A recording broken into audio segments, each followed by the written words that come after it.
Hello, dear students. So, today's topic is the Russian Revolution.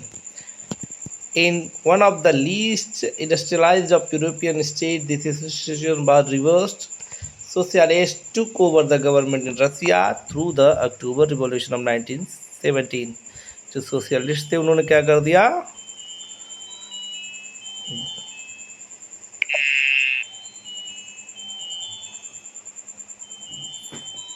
October revolution के जो अक्टूबर की क्रांति हुई 1917 में, उसके बाद क्या हुआ, गवर्नमेंट के ऊपर सोशलिस्ट जो है वर्क करने लगे. The fall of monarchy in February 1917 and the events of October are normally called the Russian revolution. तो मोनार्की सिस्टम का पतन हुआ फरवरी 1917 में, और जो इवेंट्स अक्टूबर का है नॉर्मली कॉल्ड उसको रशियन रिवॉल्यूशन कहा गया. How did this come about, ये कैसे हुआ था? What were the social and political conditions in Russia when the revolution occurred? क्या कंडीशन थी सोशल और पॉलिटिकल, मतलब सामाजिक और राजनीतिक, रसिया में when the revolution occurred, जिसके कारण ये क्रांति हुई. To answer this question, let us look at Russia a few years before the revolution. 2.1 The Russian Empire in 1914. In 1914, Tsar Nicholas II ruled Russia and its empire. तो 1940 में कौन था? Tsar Nicholas. Besides the territory around Moscow, the Russian Empire included current-day Finland, Latvia, Lithuania, Estonia, parts of Poland, Ukraine, and Belarus. तो that time Moscow के around जो भी territory थी वो थी, और इस समय जो एरिया आता है वो है Finland, Latvia, Lithuania, Estonia, parts of Poland, Ukraine and Belarus.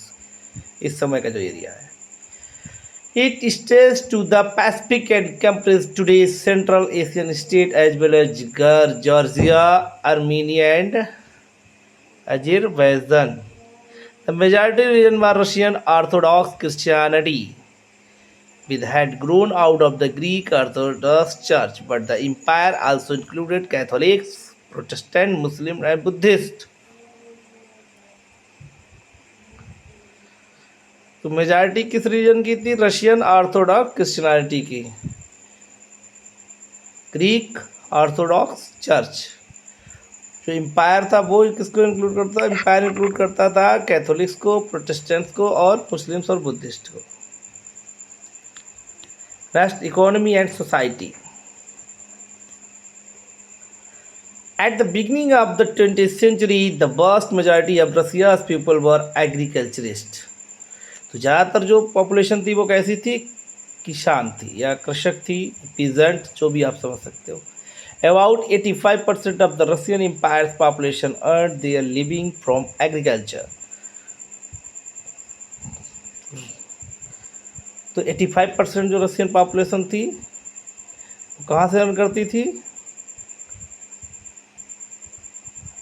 Agriculture से. This proportion was higher than in most European countries. ये जो प्रपोर्शन था, ये जो पार्ट था, वो सबसे ज़्यादा था most of the European country, जितने भी यूरोपियन देश थे.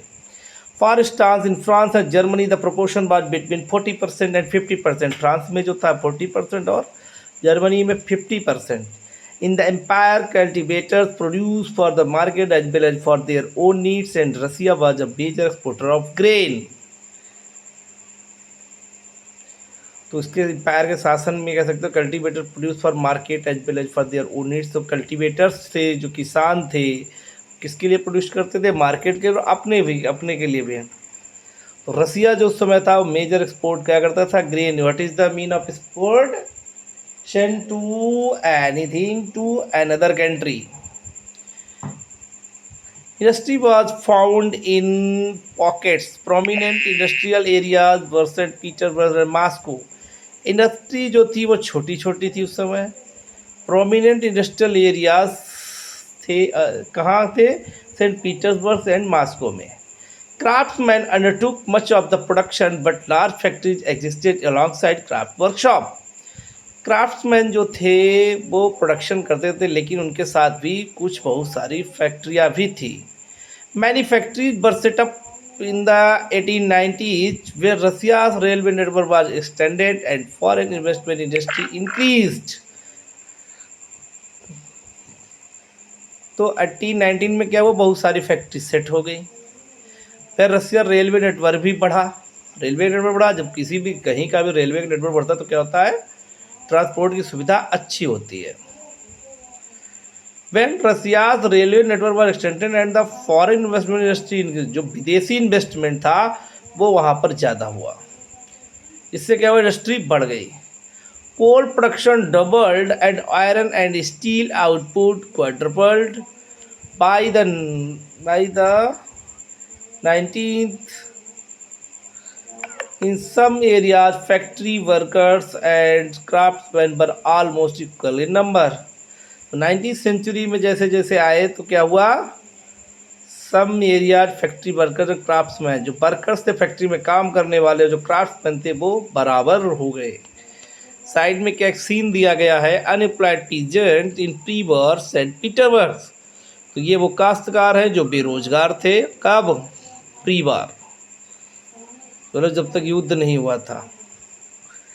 Most industry was the private property of industrialist, जितनी भी ज़्यादातर कैसी इंडस्ट्री थी वो कैसी थी, प्राइवेट प्रॉपर्टी थी। Government supervise large factory to ensure minimum wage and limited hours of work, government को सुपरवाइज करती थी लार्ज फैक्ट्री, बड़ी बड़ी फैक्ट्रियों को इंश्योर मिनिमम वेज और लिमिटेड आवर्स, मतलब एक सीमित समय तक ही काम लिया जाए। But factory inspectors could not prevent rules being broken, जो फैक्ट्री के इंस्पेक्टर होते देखने वाले वो उस नियम को तोड़ देते थे। इन craft units and small workshop the working day was sometimes 15 hours compared with 10 और 12 आवर्स इन फैक्ट्री। तो क्राफ्ट्समैन थे वो क्या करते थे, 15 आवर्स तक काम करते थे, जब फैक्ट्री के लेबर 10 से 12 घंटे काम करते थे। Accommodation varied from rooms to dormitories, किसी को अकोमोडेशन रूम दिया जाता, किसी को डॉर्मेट्री दी जाती, तो ये वेरिएशन था।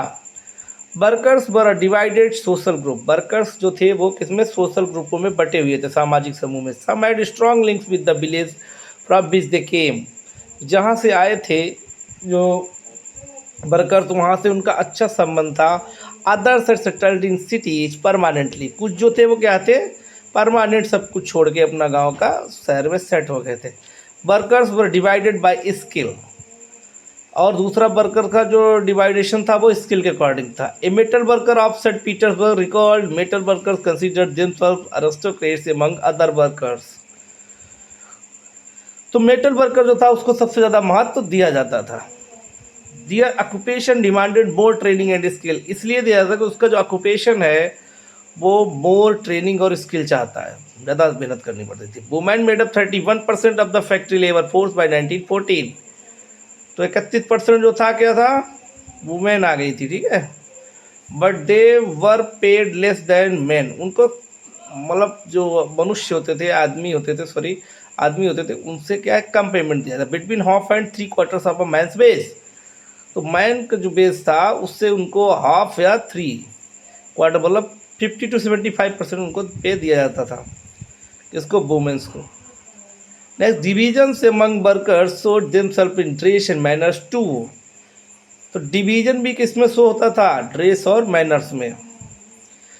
Division among workers showed themselves in dress and manners too. Some workers formed association to help members in times of unemployment financial hardship by such परफ्यू, तो सब वर्कर्स से क्या था, उन्होंने क्या एसोसिएशन बना लिया था अपने सब मिल करके, और अनएम्प्लॉयमेंट या फाइनेंशियल में क्या था, हार्डशिप, फाइनेंशियल जो समस्या होती थी पैसे या पूंजीपत की, तो उसको मदद करते। लेकिन ऐसे कितने थे, बहुत कम मात्रा में थे, बर्फ्यू। डिस्पाइट डिवीजन, यद्यप इतने डिवीजन थे, workers did unite to stop work when they disagreed with employers about dismissals और वर्क कंडीशन। यद्यप इन सब के इतने डिवीजन के बावजूद भी वर्कर्स क्या करते थे, यूनाइट थे और स्ट्राइक करते थे। Strike means stop work when the, जब वो एम्प्लॉयर्स के नियम के क्या था, सहमत नहीं होते थे या वर्क कंडीशन से। These strikes took place frequently in the textile industry during 1896 and 1897। इस तरीके की जो स्ट्राइक जो हुई थी फ्रिक्वेंटली लगातार हो रही थी टेक्सटाइल इंडस्ट्री में during 1896, 1897 and in the metal industry during 1902। Textile industry में हुई 1897 और टेक्सटाइल मेटल इंडस्ट्री में 1902। In the country side peasants cultivated most of the land. तो पीजेंट्स जो थे वो ज़्यादातर लैंड पे मतलब कल्टिवेटेड कर रखी जाती, वही मतलब उसको देख रहे थे। But the novelty, the crown and the Orthodox church, the church owed large properties like workers' peasants who were divided. They were also deeply religious, but except in few cases they had no respect for the nobility. तो ज़्यादातर respect देखने को नहीं मिली थी nobility के लिए। Nobles got their power and position through their services to the jar.